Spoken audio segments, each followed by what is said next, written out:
तो आज का जो हमारा टॉपिक है वो है कि रिपीटेशन फंक्शन जो है आपका 2 पाई इंटरवल के बाद रिपीट हो रहा है, ठीक है ना। तो देखें, तो जो हमारा साइन फंक्शन है, sign 2 pi N plus theta हमेशा साइन थीटा रहेगा, एन कोई इंटीजर है, ठीक है। तो और थीटा की वैल्यू 0 से 90 के बीच, यानी थीटा एक्यूट एंगल होना चाहिए। तो जैसे ही आप जो है 2 पाई का मतलब क्या है कि 2 पाई का मतलब है कि आप यहाँ से लेकर गए, पूरा आपने एक राउंड लिया, पूरा राउंड लिया तो सेंटर में कितना एंगल बनेगा 360। तो 360 एंगल बनेगा, 360 को क्या बोल देंगे 2 पाई। तो 2 पाई अगर आप एक बार गए तो 2 पाई हो गया, 2 राउंड लगाए आपने तो कितना हो गया 2 × 2 पाई यानी 4 पाई। तीसरा राउंड लगाया तो 3 × 2 पाई। इस तरीके से आप जो है 2 पाई एन, एन का मतलब है कि कितने राउंड आपने ले लिए, ठीक है। तो पहला राउंड लिया, दूसरा राउंड, तीसरा राउंड, तो पहले राउंड को 2 पाई, दूसरे राउंड को 2 पाई × 2, तीसरा राउंड 2 पाई × 3, इसी तरीके से 2 पाई एन कह दे रहे हैं हम, ठीक है। तो 2 पाई एन मतलब आप इसी लाइन पे आ गए। अगर आप प्लस थीटा करेंगे तो फिर से आप फर्स्ट क्वाड्रेंट में आ जाएंगे, ठीक है ना। तो 2 पाई एन प्लस थीटा करेंगे तो कौन से क्वाड्रेंट में आ जाएंगे, फर्स्ट। 2 पाई एन मतलब इस लाइन पे आ गए हो आप, दोबारा घूम के इस लाइन पे आ गए हो। लेकिन 2 पाई एन प्लस थीटा किया है आपने, इसका मतलब आप दोबारा से फर्स्ट क्वाड्रेंट में आ गए। अगर 2 पाई एन माइनस थीटा किया है आपने तो आप फोर्थ क्वाड्रेंट में हैं, ठीक है। लेकिन आपको पता है कि फर्स्ट क्वाड्रेंट में क्या होता है, साइन पॉजिटिव होता है। तो sign 2 pi N, 2 pi N means ये वाली लाइन, और 2 pi N plus theta means आप इस लाइन से आगे बढ़ गए हैं। और थीटा की वैल्यू 0 से 90 के बीच में है तो आप इसी क्वाड्रेंट में रहेंगे। 90 से ज़्यादा होगी तो हो सकता है यहाँ चले जाते या यहाँ चले जाते, यानी सेकंड या थर्ड कहीं भी जा सकते थे।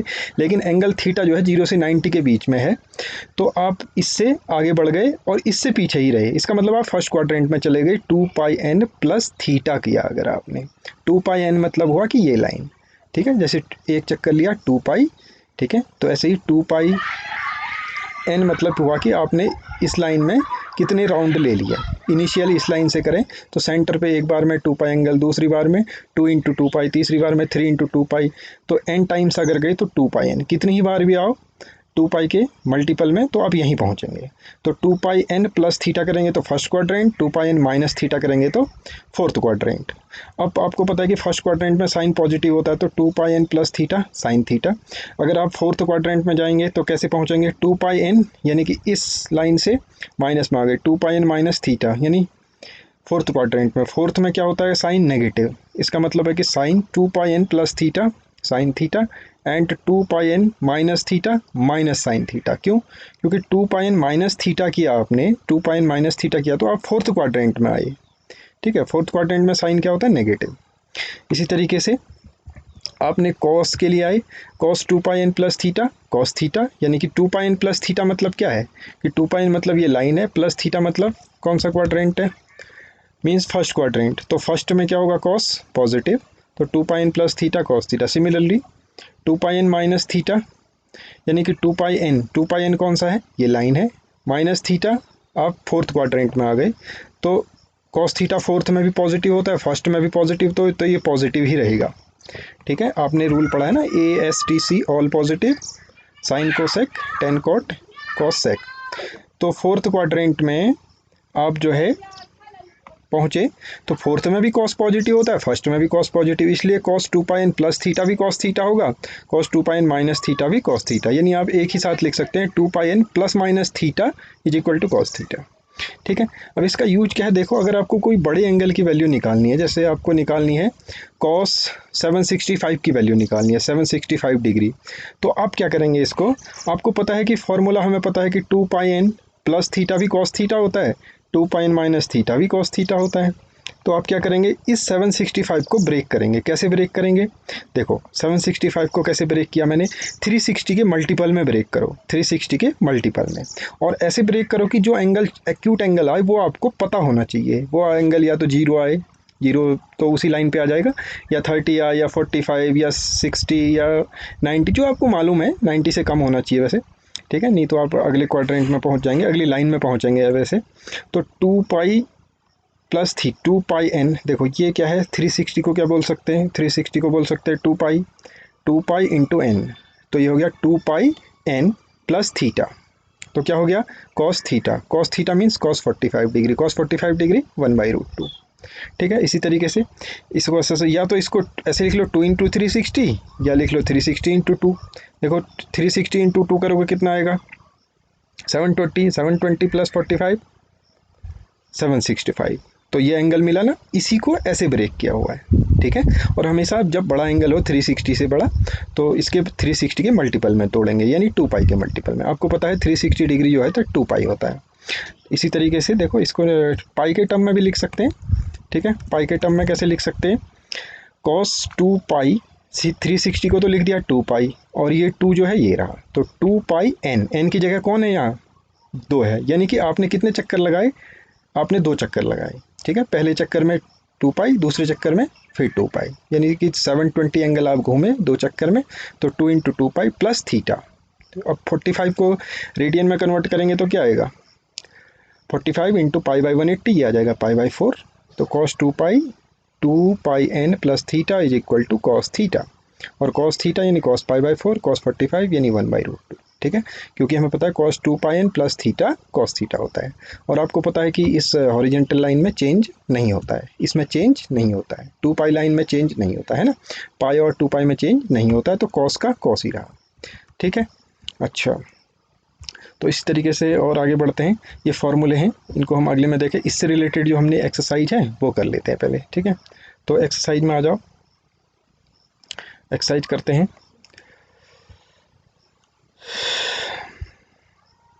एक्सरसाइज है 3.2। तो क्वेश्चन नंबर 1 है कि cos x अगर -½ है और x जो है थर्ड क्वाड्रेंट में लाई करता है, तो अदर 5 फंक्शन निकालने, अदर 5 ट्रिग्नोमेट्रिक फंक्शन। तो बहुत ही आसान है, देखो cos x है -½ तो बाकी सारी ट्रिग्नोमेट्रिक फंक्शन निकाल लो, फिर उनका जो साइन होता है कंसीडर करके उनको लिख लो। जैसे देखो दिया हुआ है कि cos x जो है -½ है। अब हमें पता है कि cos x होता क्या है, cos x होता है बेस अपॉन हाइपोटेनियस, यानी कि बेस जो है -1 के प्रोपोर्शनल में है, यानी 1 के प्रोपोर्शनल में। माइनस साइन तो इसलिए आ रहा है कि वो cos x फंक्शन वहाँ नेगेटिव होता है ना, तो आप केवल न्यूमेरिकल वैल्यू पे ध्यान दें। तो बेस हो गया 1 के मल्टीपल में और हाइपोटेन्यूस हो गया 2 के मल्टीपल में। कई बच्चे इधर 1 2 लिख के करते हैं, न्यूमेरिकली तो ठीक है, बट कॉन्सेप्ट वाइज ये सही नहीं है। ठीक है ना, कंसेप्ट वाइज ये सही नहीं है। तो आपको क्या करना है, आपको पता है कि cos x होता है बेस अपॉन हाइपोटेनियस। इसका मतलब बेस को हम ले सकते हैं k, यानी बेस 1 है, 1 का मल्टीपल है, और हाइपोटेनियस 2 का, यानी कि बेस को k लिख लिया, हाइपोटेनियस को 2 के लिख लिया। ठीक है, ये देखो आप 1 2 लेके भी कर सकते हैं, लेकिन न्यूमेरिकली तो सही आएगा, लेकिन वो कॉन्सेप्ट वाइज सही नहीं है, क्योंकि cos x base upon hypotenuse, इसका मतलब है बेस 1 नहीं है, बेस 1 के मल्टीपल में है, और हाइपोटेनियस 2 नहीं है, 2 के मल्टीपल में है, इसलिए बेस को 1 के लिख लिया, हाइपोटेनियस को 2 के। तो बेस अपॉन हाइपोटेनियस है 1/2। तो आपको पता है कि बेस का स्क्वायर प्लस परपेंडिकुलर का स्क्वायर हाइपोटेनियस के स्क्वायर के बराबर होता है। तो यहाँ से परपेंडिकुलर निकल जाएगा आपका, परपेंडिकुलर कितना आ जाएगा, परपेंडिकुलर का स्क्वायर आ जाएगा, ये आ जाएगा हाइपोटेनियस का स्क्वायर यानी 4k square minus k square, तो ये आ गया 3k स्क्वायर। तो परपेंडिकुलर कितना आ गया, √3 × k आ गया। ठीक है, परपेंडिकुलर आ गया √3 × k, √3 के प्रोपोर्शनल होगा परपेंडिकुलर, ये रहा। ठीक है, √3 × k। तो अब हमें निकालना है साइन एक्स। साइन एक्स क्या होता है, सारे ट्रिग्नोमेट्रिक फंक्शन निकालने हैं जो बचे हुए 5 हैं। तो साइन एक्स क्या होता है, साइन एक्स होता है परपेंडिकुलर अपॉन हाइपोटेनियस। परपेंडिकुलर कितना आया, अभी अभी निकाला √3 × k, और हाइपोटेनियस कितना है, ये तो 2k है। ठीक है ना, 2k, तो ये आ जाएगा साइन एक्स क्या आ जाएगा, k से k कैंसिल, तो √3/2 आ गया। अब हमें पता है कि साइन एक्स की वैल्यू √3/2 तो आ गई, क्या ये थर्ड क्वाड्रेंट में इसका साइन देखना पड़ेगा। थर्ड क्वाड्रेंट में है, एक्स जो है थर्ड क्वाड्रेंट में है, तो थर्ड क्वाड्रेंट में साइन क्या होता है, नेगेटिव होता है। तो इसका मतलब हम साइन एक्स के आगे क्या लगा देंगे, -√3/2, क्योंकि साइन एक्स नेगेटिव होगा तो -√3/2। और 10x क्या हो जाएगा, 10x क्या होगा, परपेंडिकुलर अपॉन बेस, परपेंडिकुलर क्या है √3 के, बेस क्या है k, परपेंडिकुलर क्या है √3 के, बेस क्या है k, तो k से k कैंसिल, क्या आ गया √3। अब 10 जो है थर्ड में पॉजिटिव होता है, 10 थर्ड में क्या होता है, पॉजिटिव होता है, तो सीधे सीधे आ जाएगा 10 जो है, देखो 10 जो है थर्ड क्वाड्रेंट में पॉजिटिव होता है, 10 और कॉट, तो 10x की वैल्यू सीधे सीधे क्या आ जाएगी, √3 आ जाएगी। नीचे आपको दिख नहीं रहा है, ये लिखा हुआ है 10 जो है √3 आ गया। ठीक है, नीचे लिखा है, आपको दिखेगा नहीं, मैं बता दे रहा हूँ, 10x जो है √3 आ जाएगा, k से k कैंसिल √3। अब निकालना है cot x। अब थर्ड क्वाड्रेंट में cot और 10 तो पॉजिटिव होते हैं, है ना। तो कॉट एक्स क्या आ जाएगा, बेस अपॉन परपेंडिकुलर। बेस क्या है, बेस है के, परपेंडिकुलर कितना है, परपेंडिकुलर √3 के, तो के से के कैंसिल हो जाएगा, 1/√3 आ जाएगा। या 10 का उल्टा कर दो, cot X is equal to 1/10x, 10x √3 था तो कॉट एक्स 1/√3 आ जाएगा। और कॉट पॉजिटिव होता है तो पॉजिटिव आ गया। सेक एक्स क्या होता है, सेक एक्स भी निकालना पड़ेगा। सेक एक्स होता है 1/cos x, cos x क्या आया था, cos x दिया है 1/2, तो सेक एक्स क्या हो जाएगा 1/2 का 1/1/2 यानी -2, वो 2 हो जाएगा। लेकिन सेक एक्स जो है थर्ड क्वाड्रेंट में है, थर्ड में सेक नेगेटिव होता है तो -2 आ गया, ठीक है। इसी तरीके से कोसेक एक्स क्या होता है 1/sin x, तो sin x की वैल्यू रख दो आ जाएगा, यानी या आप डायरेक्टली कर सकते हैं। कोसेक एक्स क्या होता है हाइपोटेन्यूस अपॉन परपेंडिकुलर, तो 2k/√3 के, तो यह आ जाएगा 2/√3 कोसेक एक्स। लेकिन अब आपको पता है कि कोसेक एक्स जो है थर्ड क्वाड्रेंट में है, एक्स थर्ड क्वाड्रेंट में, तो कोसेक एक्स नेगेटिव होगा। तो ये सारी ट्रिग्नोमेट्रिक फंक्शन हमने कैलकुलेट कर लिए, ठीक है ना। तो सारी ट्रिग्नोमेट्रिक फंक्शन कैलकुलेट कर लिए। अब आ जाओ सीधे बाकी क्वेश्चन एक जैसे हैं वो, ठीक है। क्वेश्चन नंबर 6 देखें, 765 को कैसे करेंगे। 765 को हम लिख लेंगे 2 पाई के मल्टीपल में ब्रेक करेंगे, यानी 360 के मल्टीपल में। 360 का मल्टीपल यानी कि साइन 2πn प्लस थीटा, हमें पता है साइन थीटा होता है, यानी कि फर्स्ट क्वाड्रेंट में पहुंच जाएंगे, पीछे बताया था आपको अभी। तो साइन 2πn माइनस थीटा क्या होता है, माइनस साइन थीटा, क्योंकि 2πn तो लाइन में आ जाएगा दोबारा से इनिशियल लाइन में, माइनस थीटा करेंगे तो फोर्थ क्वाड्रेंट में पहुंचेंगे, फोर्थ में साइन माइनस होता है इसलिए माइनस साइन थीटा, ठीक है। अब देखो इसको ब्रेक कैसे किया है, 765 को कैसे ब्रेक कर सकते हैं। इसको लिख सकते हैं 360 इंटू 2, 360 इंटू 2 कितना हो गया 720, 720 प्लस 45 765, तो ये आ जाएगा आपका साइन 765 डिग्री को लिख लेंगे sine 2 pi into N, 2 pi into N, 2 pi N plus theta, 2 pi N plus theta क्या होता है sine theta, 2 pi N plus theta sine theta, और यहाँ थीटा की जगह 45 है, या रेडियन में कहें तो π/4 है, तो π/4 की वैल्यू कितनी आ जाएगी 1/√2 आ जाएगी, ठीक है। π/4 आ गया 1/√2, तो साइन π/4 1/√2। इसी तरीके से cos x हो जाएगा, ठीक है। कोसेक एक्स की वैल्यू निकालनी है 1410 की वैल्यू, कैसे निकालेंगे। तो पहले तो ये करो कि cosec minus theta minus cosec theta होता है, ठीक है, वो एक्यूट एंगल के लिए होता है, लेकिन इसका जब हम सॉल्व करेंगे तो वो एक्यूट एंगल के टर्म में ही आएगा, तो हम इसको ट्रू मान लेते हैं फॉर एवरी, ठीक है। तो कॉस माइनस थीटा को माइनस कॉस थीटा लिख दिया पहले। अब 1410 को ब्रेक करो 360 के मल्टीपल में, कैसे होगा 360 इंटू 4 करो, 360 इंटू 4 कितना आ जाएगा, ये आ जाएगा 1440, यानी कि 1440 आ जाएगा। तो उसमें से 30 सब्ट्रैक्ट करो, तो 30 सब्ट्रैक्ट करके क्या हो जाएगा 1410 आ जाएगा। तो हम इसको लिख सकते हैं 1410 को कोसेक 2 पाई इंटू एन, ठीक है, 2 पाई तो हो गया 360 इंटू एन माइनस थीटा, और cosec 2 pi N minus theta क्या होता है 2 पाई एन, यानी कि दोबारा से आप उसी लाइन पे आ गए, उसमें से थीटा कम हो गया, यानी कि एक्यूट एंगल कम हो गया, तो आप 2 पाई एन मतलब पुरानी लाइन में जहाँ से चले थे, माइनस थीटा मतलब फोर्थ क्वाड्रेंट में, फोर्थ क्वाड्रेंट में कोसेक क्या होता है नेगेटिव, और नेगेटिव नेगेटिव पॉजिटिव, तो कोसेक 30, थीटा क्या है यहाँ 30 है, तो कोसेक 30 की वैल्यू 2 आ जाएगी, ठीक है। इसी तरीके से आप देख सकते हैं क्वेश्चन नंबर 8 भी है 19π/3, 19π/3 को कैसे ब्रेक करेंगे, बहुत ही आसान है ये तो 10, ठीक है।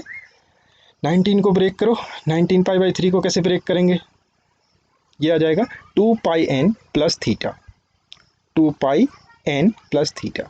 तो ये आपको देखना पड़ेगा कि ये बन कैसे रहा है। देखो इसको सॉल्व करेंगे तो यही आएगा ना, इसको सॉल्व करो जरा, कितना आया 3 2 6, 6 पाई प्लस π/3, एलसीएम लोगे तो 3 इंटू 6 18 पाई प्लस पाई 9 π/3, इसको सॉल्व करके ये मिल रहा है। तो हम इसको ऐसे ब्रेक कर सकते हैं। क्यों ब्रेक कर रहे हैं, क्योंकि हमें पता है 2 पाई एन प्लस थीटा होता है टेन थीटा, क्यों, क्योंकि थर्ड क्वाड्रेंट में आएगा। 2 पाई एन कहाँ, सॉरी थर्ड में नहीं फर्स्ट में आएगा। 2 पाई एन कहाँ जाएगा, जहाँ से चले थे 2 पाई एन प्लस थीटा, देखो यहाँ देखो क्लियर हो जाएगा। 2 पाई एन लाइन ये है, 2 पाई एन लाइन ये होती है, ठीक है। 2 पाई एन प्लस थीटा करेंगे तो फर्स्ट में पहुँच जाएंगे, 2 पाई एन माइनस थीटा करेंगे तो फोर्थ में आ जाएंगे। तो ये क्या है 2 पाई एन प्लस थीटा है, तो 2 pi N plus theta tan theta, क्योंकि इस लाइन में चेंज तो होता है नहीं, है ना, फंक्शन चेंज नहीं होगा, 10 का 10 में ही रहेगा।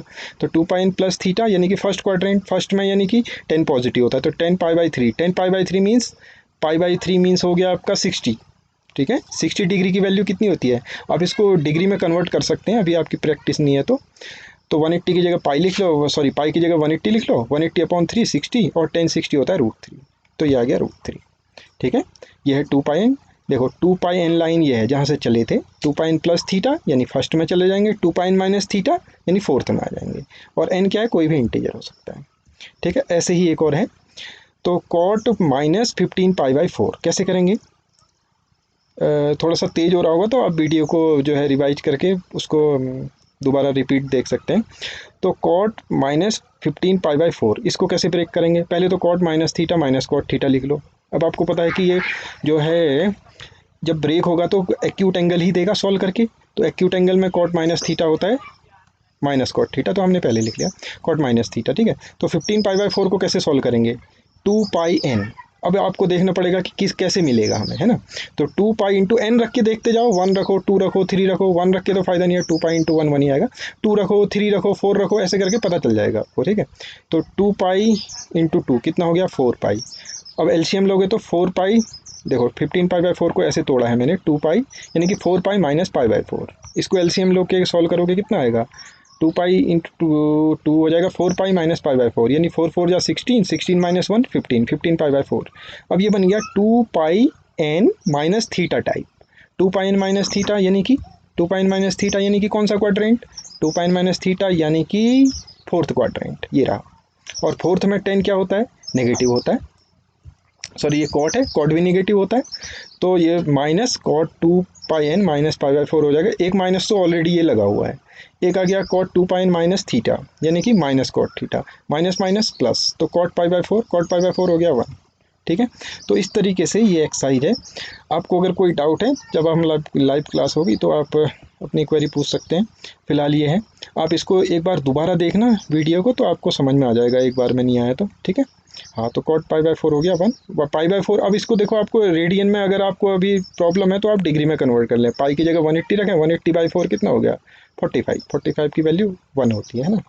तो इस तरीके से है, ठीक है। हाँ, बाकी अगला वीडियो में देखेंगे, ठीक है।